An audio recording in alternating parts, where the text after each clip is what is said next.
Dahil Wednesday ngayon, syempre kasama natin ang ating mga kaibigan mula sa Philippine Navy. At ngayong umaga, ang pag-uusapan natin ang Naval Special Operations Group o ang NAVSOG. At syempre kasama natin at mapalad na mapalad tayo ngayong umaga. Dahil kasama natin si Captain Ruben B. Fajardo ng Philippine Navy, si Lieutenant Commander Leo C. Dimoc, ang Commanding Officer ng Naval Explosives Ordnance Disposal Unit, at si Lieutenant Commander Jim P. Razo, ang Commanding Officer ng Naval Diving Unit. Magandang umaga po sa inyo. Magandang umaga, Sandro. Yes. Siguro po dahil para sa kapakanan ng ating mga viewers ngayong umaga, hindi po lahat ay kilala kung ano ang NAVSOG. So, baka pwede niyo po kaming bigyan ng konting background kumbaga tungkol sa NAVSOG at history ng pagbuo na rin ng NAVSOG. Yes, Sandro. Thank you very much. Ang NAVSOG or Naval Special Operations Group ay isang special unit ng Philippine Navy. Under kami ng Philippine Fleet. Okay. So, we are providing apat na core competency. Peculiar yun sa amin. Unang-una yung Naval Diving Unit, yung ating mga divers nandun. Pinamumunuan nga ni Commander Razo. Meron tayong EOD unit or Explosive Ordnance Disposal Unit na pinamumunuan ni Commander Dimoc. Meron din tayong Special Boat Unit. Ito yung mga small but fast boats na katulong natin sa operations. At meron tayong SEAL or Sea, Air, and Land Unit, yung Special Operations Unit natin. Ito yung 4 core competency ng Naval Special Operations Group na pinoprovide sa pagsiservisyo sa ating bayan. Okay.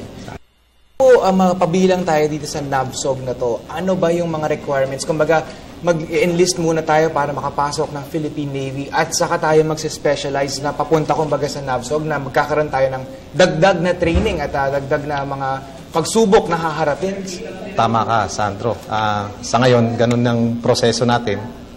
Ang ating mga volunteers, kasi sa amin voluntary, pag gusto mong maging special operations, voluntary basis. So sa ngayon, kailangan mo muna maging Navy o Naval Enlisted Personnel or Naval Officer. May mga requirements yan. Then from there, may screening kami na tinatawag if you want to volunteer for the special operations ng Navy. Of course, medyo mataas ang level na ating screening, especially in terms of fitness, tapos mental toughness. And of course, dahil ang NAVSOG medyo peculiar and ina-address niya yung maritime special operations. Sa tubig tayo nag-specialize. So, maaari nyo bang, kumbaga, may kwento? Kahit sino po sa inyo, experience ninyo, kumbaga, nung kayo naisipan yung pumasok nga sa NAVSOG, syempre, I'm sure, kumbaga, yung training at yung endurance na talagang nagkaroon kayo para, yung discipline as well, talagang, kumbaga, kasi elite talaga ang pinasok ninyong sector. So, kamusta yung experience here with regards to this? May kanya-kanya tayong iba't ibang experience. Ako bilang isang naval officer, at dumiretso ako sa pag-volunteer sa Naval Special Operations Group. First and foremost, alam ko malaki ang demand sa fitness. Habang bata pa, grab ko na yung opportunity na makapag-training and successful naman ako. One take lang na natapos natin yung training na medyo may kahabaan. Almost 1 year yung training. Different phases from motivation phase. Nandun na rin yung Hell Week na halos 1 week kang hindi makakatulog sa dami ng evolution na gagawin and physically demanding and mentally demanding sa part. Sa akin yun yung experience ko sa pagpasok. Sa iyo naman po, Lieutenant Commander Dimoc. I was assigned unang-una sa warships natin bago ko pumasok sa Naval Special Operations Group. At that time, SWAG pa ang tawag sa kanya. Mataas ang requirement as far as motivation at physical endurance is concerned. For you, Sir Razo? Katulad po ng aming commander, ni Captain Pardo, nag-start po ako nung bago pa lang kami sa serbisyo. Nandun pa, malakas pa yung katawan natin. At talagang pinaghandaan ninyo simula pa lang na ito na kumbaga yung alam nyo gusto nyong end goal. Kumbaga, para makapasok nga sa NAVSOG. Kaya, kumbaga, lahat ng ginawa nyo nung nakapasok kayo sa Navy ay talagang dinirect nyo towards being part of the NAVSOG. Tama ka, Sanso. Kailangan yun. Focus. Ito, gusto ko naman po pag-usapan yung inyong opisina. Kumbaga, yung kayo ay commanding officer po para sa Explosives Ordnance Disposal at yung Naval Diving Unit. So, kumbaga, maaari po ba natin ma-differentiate at kumbaga, maikwento sa ating mga boss, kumbaga, kung paano yung sin-specialize ang inyong areas? Ang Naval EOD Unit, ito ay under ng Naval Special Operations Group. Si Captain Fardo ang aming ako naman ang pinuno ng Naval Explosive Ordnance Disposal Unit. Ang primary na trabaho namin doon is to conduct explosive ordnance disposal operations, ang pagtinawag nating EOD. Ang EOD, ang basically ang ginagawa po natin doon is we would locate, we would identify, we would evaluate, we would render safe, recover, transport, and dispose yung mga munitions natin, yung mga unexploded ordnance, yung mga improvised explosive devices o yung mga tinatawag nating mga homemade bombs. And then yung mga explosive remnants of war. Pati yun po, siyempre, kasi meron iba na kumbaga, hindi natin alam na pwede pa palang sumabog pa rin. Yun ang actually, ang primary na trabaho namin. Tatanggalin namin or ililimit namin, i-neutralize namin yung mga explosive threats na dala ng mga ganitong mga munitions. Alright. Sir, para naman po sa Naval Diving Unit po, ma-explain po natin kumbaga yung mga competencies and your roles po ng inyong area. Ang Naval Diving Unit under NAVSOG din, ay kami yung nagki-cater ng mga diving operations sa maintenance ng mga barko ng Navy. Doon, very active din kami sa search and rescue operations, gaya na nga nung kay late Secretary Robredo at sa Cebu. Actually, yun gusto ko naman matanong ngayon, syempre, para yung mga boss natin makarelate sila, maintindihan nila kung gaano ka-importante yung role nyo at kung gaano ka-elite nga, kumbaga, ang inyong grupo na tuwing kailan kayo kailangan na tatawagin para kumbaga tumulong na nga sa mga nangyayari. Katulad nga na sinabi niyo kay Secretary Robredo. I understand kayo po yung grupo po ninyo ang nakahanap or namuno sa retrieval ng katawan ni Secretary Robredo. Tama ka, Sandro. Ito yung pagkakaiba ng ating Special Operations Unit. Anytime, pwede kaming tawagin. Anytime of the day, 24/7. Usually, first responder tayo. Sa mga search and rescue. When it comes to diving, especially sea disaster, andun tayo, yung kay Secretary Robredo. Tayo yung unang nag-responde doon sa paghanap ng kanyang nawawalang eroplano from the start, saka yung katawan niya. So, yung mga divers doon, Commander Raso, technical divers. So, we are part of the technical diving team, the Navy divers. We're part of the technical diving team that searched and successfully recovered Secretary Robredo's body. And of course, the aircraft, pinalutang yun natin. Okay. So, Sir Razo, gaano po ba kahirap yun, kumbaga sa part ninyo na talagang ilang araw niyong hinanap talaga at talagang medyo malalim-lalim na po ang inabot po ng katawan at kumbaga yung area na pinaghanapan ay napakalaki. So, kumbaga, na-narrow down ninyo at nahanap ninyo kung aling area nga po. So, gaano ka-challenging para sa inyo ito? Very challenging po kasi it's beyond yung mga basic skill ng scuba. So, kinakailangan po nung ating mga technical divers na nakakapag-dive ng malalim. So, sa tulong din ng mga side scan sonars na equipment, madaling na kuha yung object sa ilalim. At ito na po yung sinundan natin ng mga divers. Okay. Sir, di mo kita naman yung sa mga remnants of war naman sa Caballao Island. Kumbaga, since may mga explosive din po dito, no, na talaga nahanap po ninyo. So, ito, maaari niyo kami makwentuhan about this. Yes, Sandro. At that time, we were tasked doon sa one of the islands kasi sa atin. May maraming mga explosive remnants of war. Ito yung mga naiwan nung last war. At the same time, ito yung mga hindi na natin nagagamit na unserviceable na store natin doon sa isla na yun.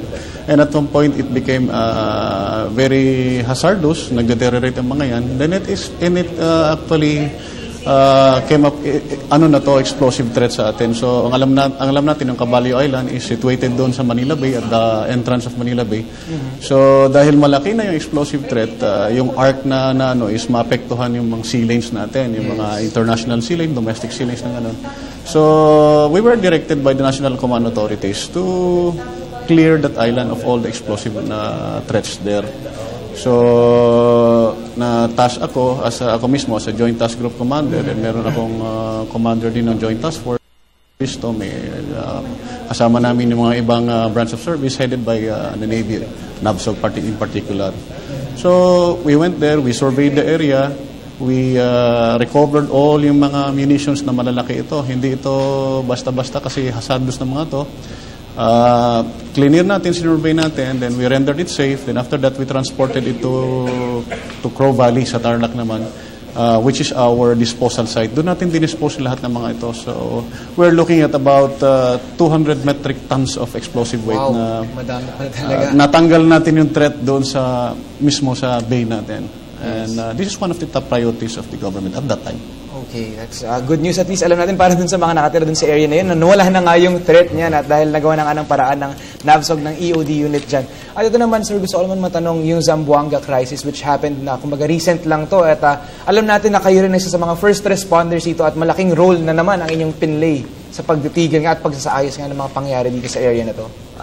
Yes, Sandro, alam naman natin lahat ng nangyari sa Zamboanga during the siege ng ating mga rogue MNLF. Again, nasa frontline uli yung ating mga special operations, Naval Special Operations Group unit natin. Sa dagat pa lang, na-encounter na natin sila. So tayo yung nagkaroon ng first encounter at sea, yung tropa natin na naka-assign doon sa Naval Forces sa Western Mindanao.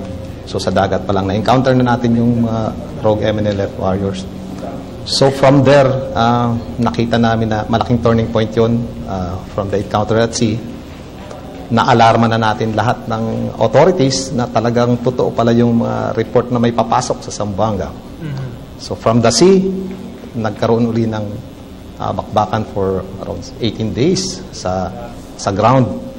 So may unit na naman tayo doon nakasama sa Joint Special Operations Group na naging main effort to totally eliminate the threat nito sa Zamboanga. So, from the sea to the ground.